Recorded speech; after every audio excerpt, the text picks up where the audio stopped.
Bali si misis mo ay asawa ng kapatid mo? Eh, ang gusto ko lang doon ay yung anak. Kaya ko sinambot. Oo. Ayun ang bilin sa akin ng ama. Paano kayo?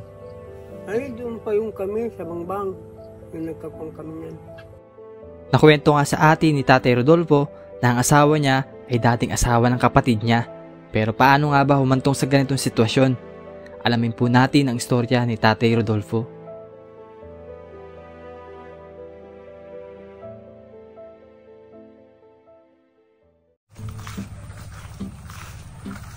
So magandang hapon sa inyo lahat. Welcome po sa aking Facebook page at YouTube channel na Brian Vlogs.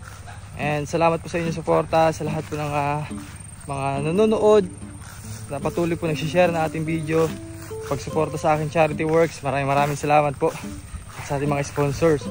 So ngayon tayo ay napasugod tayo dito kay na Tatay Rodolfo. Dahil nakaraan nga po nakwento sa atin na kailangan niya daw ng mga binhi, ng mustasa, dami pang mga pananim na pwede nga may tanim sa kanyang lugar. At ayun, dala ko nga po yung may dala tayong ngayon, tilapia, tapos mga binhi dito. So hindi natin alam kung may ulam din siya ngayon mga babayan. Kaya nagdala na rin tayo ng mga kunting ulam na tilapia.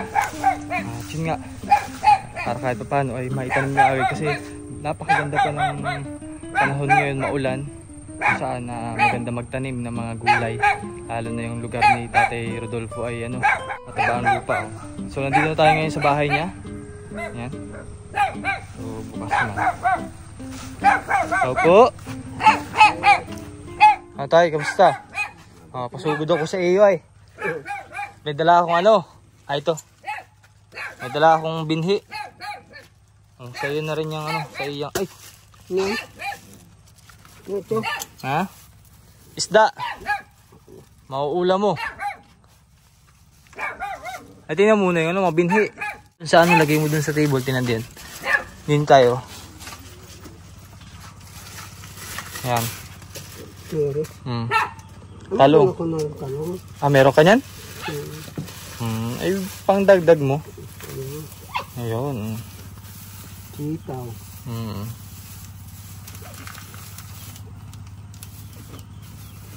Ay, matagal-tagal mo ng ay, ito pala tatay. Ito ay mustasa. Tapos ito ay pechay. Yung may pi. Mustasa at pechay. Tapos sitaw at talong. Okay na yan. Okay na ito. Matagal-tagal mo nang maubos yan, Kailan ka magtatanim? Ay, bukas. Ano yan, sabog mo lang? Sabog muna bago ko. Ayun. Ay, sabog mo na ngayon? Eh, kuwan pa yun ay kain pa. Kayan pa? Ay siya. Kamusta ka naman? Ay, mabuti naman. Nakain pa. Ay, anong ulam mo kanina? Ay, yung kuwan. Alin? Yung talbos ng kamote. Talbos ng kamote? Oo. Ay, wala kang isda? Wala. Ay, lutuin mo na yung lutuin mo na yung isda mo ngayon para ikaw may pang ulam. Masisira. Kung di mo agad naluto. Magkano ang kilo nito? 170. Para na sa 185 lahat kasi sobra.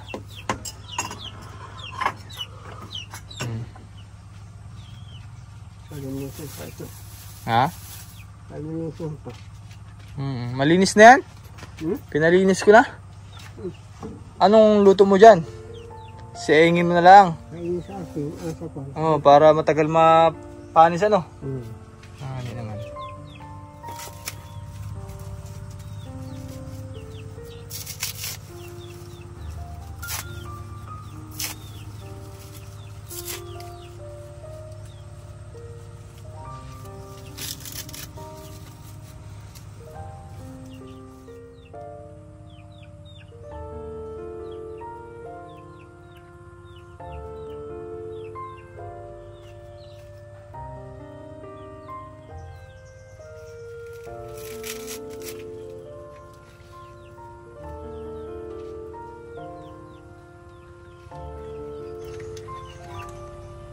Kagaling pa dito yung commander ko kanina eh.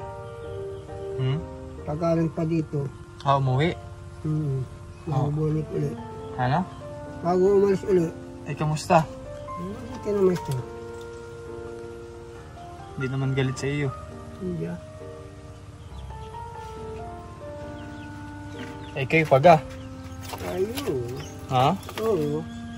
Sabi niya. Yun pa rin. Yun pa rin ang... Yun pa rin ang samahan namin. Yun pa rin ang samahan, wala nagbabago. Wala. Wala ba kasi nasabi? Wala naman. Nagalit nga na yung anak ay. Bakit? Eh paano nga na yung kuhan, kalalakad. Tapos ganun pa ang nabalitaan. Kamusta na pa yung anak mo? Doon, sa kuhan, Pampanga. Pampanga? Ay, nakakausap mo? Oo. Ay, nakakausap mo sa cellphone? Ano naman? Napagatiin ko. Oo, malaki yan eh.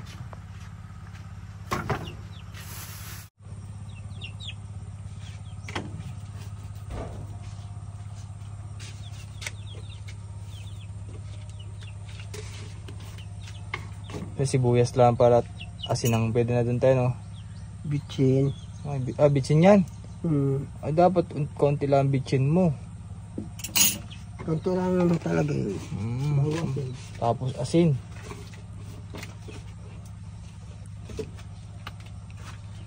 Tapos di mo nalagyan ng tubig ano para matagal mapanis ano? Ay, nalagyan ko yan. Ay, nalagyan mo? Pag maasim, nalagyan ko.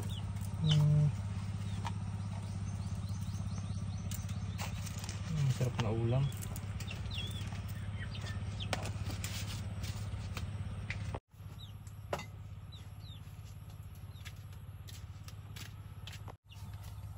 Mga ilang minuto yan tayo nalulutuin dyan. Depende na kung kumulo na. Alutuin pa yan. Makumpa yan ay.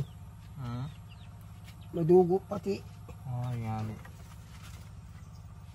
So, mga isang oras ano? Sige. Luto na yun. Mangganan mamaya yan sa kanin. May kanin ka na? Hindi naman kanin. Ere? Wala ka ng kanin oh. Ano ulam? Spam? Oo, yung kwan. Ay, meatloaf ano?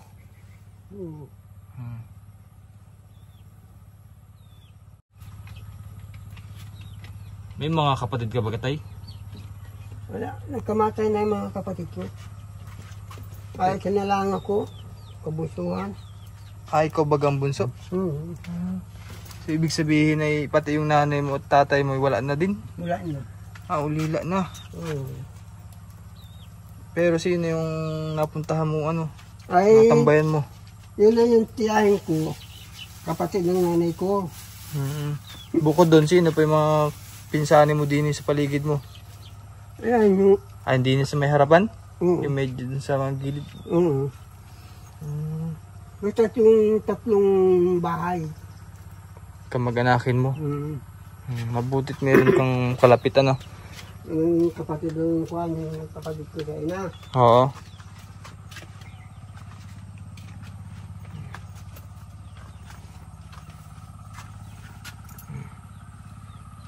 Nila ang mga natulong sa akin. Sino? Yung mga... Ay, yan banda doon? Yan naman. Pero itong lupa, kanino nga ni? Ay, ganun kay Kunis. Doon sa napagtrabawan ni Miss. Oo. Mabutit meron din ano, mga ganun tao na tulong talaga. Kahit paano malaking bagay sa iyo. Ay, kailan mo nakausap yung anak mo pala? Kaninang maga. Kausap mo rin talaga? Palagi. Ay, kamusta naman yung ano, may trabaho doon? Doon may trabaho, nagkakuan yun, nagatinda ng sa manok baga. Tuhog. Oo. Yun pala ang trabaho doon sa Pampanga? Oo. Ay, nabibigyan ka naman kahit paano. Ayun. Nabibigyan ka. Lagi maganda. May cellphone ka din at nakakausap mo. Buti lagi ka may load din. Oh, may ano. Hindi man load yun. Ano yun? Ay, siya naman ang nag-load nun. Si ano, yung anak mo? Kahit namimiss ka nga siguro, ano. Di ba't yun ay, ano bagay anak? Totoong anak mo yun, o ano? Ay, anak ng kapatid ko. So, para ikaw lang nagpalaki, ano? Parang anak-anakan ko na rin. So, ibig sabihin, parang ikaw yung talagang kinilalang, ano, magulang. Bali, yung kapatid mo, wala na rin, no? Wala na. Pero may mga anak na iba pa rin yun. Yun lang, Iisa lang isa din. na yun. Wala na rin, di ba? May mga, ilan ba magkakapatid? Sino? Kayo? Di bali kami ay 4 kami. Namatay nga rin 2 kapatid ko. Nasaan yung isa? Namatay na rin. Walang mga anak yun? Wala. Ay, ibig sabihin, sa 3 kapatid mo, na isa lamang yung may anak? Oo. Pinakampanganay pa yun. Ganun, tapos nasa sa iyo, no? Bago bunso ko. Ano mga, kinamatay? Oo, mga sakit yun. Yung inabaga namin, nagkakaimbaga ng bigas. Oo. Biri-biri man din yun. Oo. Yun. Baka yung nagmana doon. Ibig sabihin, nung nagkandamatay sila, mga bata pa? Mga Bata pa. 30, no? Mga ko lang. Mga 15 lang. Ay, paano nagkaanak pa ng isa na inalagaan mo? Ay, ayan. Ayos naman yan. Oo nga. Mga kapatid niya na nagkamatay. Hindi, yung naalagaan mo ngayon, yung nasa Pampanga. Ay, wala namang anak yun. Hindi, ibig sabihin ay, nasaan yung magulang, di ba patay na yung magulang noon? Ilang taon bago namatay yung magulang noon, yung inampun mo na... Ay, man din inan. Yung ko na yun, yung Marilyn na yun. Aling Marilyn? Yun ang inag man din yung nakasama ko. Ibig sabihin... Oo, kapatid ko nga nung namatay. Anak nung Yung namatay. Bali si Mrs. mo ay asawa nung kapatid mo? Tapos parang, siyempre, lagi kayo nagkikita. Doon na nagsimula yung nyo, relasyon nyo. Oo, ay, ang gusto ko lang doon ay yung anak. Oo. Kaya ko sinambot. Oo. Yun ang bilin sa akin ng ama. Oo, tapos? Yun, lumaki nga sa akin. Mga pag-aral ko, ayaw naman mag-aral. Grade 1 lang yun ay. Ay, hanggang ngayon hindi man siya nag-aral. Ay, hindi na. Sayang Hindi na mag-aral. Pag-aral ko ay ayaw ay. Magkasi siya wala yun. Paano kayo naging kayo? Ay, doon pa yung kami sa Bangbang. Yung nagkakong kami yan. Panal mga lulahin. So, yung nagpuko sa akin. doon nagsimula yung nyo? Mm. Pero okay lang naman din sa bagay kasi balo na rin Pero wala kang naging ibang asawa bukod dyan kay Nanay Marilyn. Pala. Sa kabila pala ng nangyari ay parang si Tatay Tulfo na rin ang sumambot sa responsibility ng anak ni Ate Marilyn.